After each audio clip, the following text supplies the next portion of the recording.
This video reduces marginal utility to a point. Austrian economists treat marginal utility as a demand.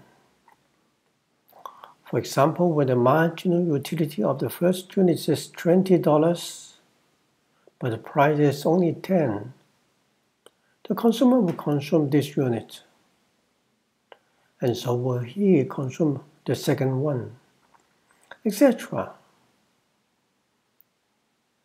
Instead of the vertical scale, to which change the horizontal scale. When total is increased from 0 to 0.01, traffic drops by 330,000 units. From 0.01 to 0.02 by 294,000 units. This is the Austrian graph. Its vertical axis measures du. This is the width graph. Its horizontal axis measures dq.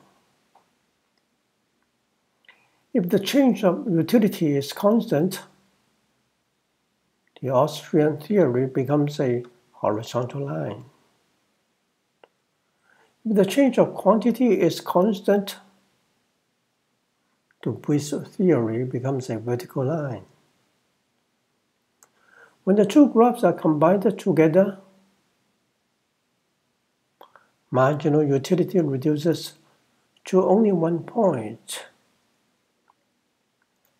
du over dq is indeed a point.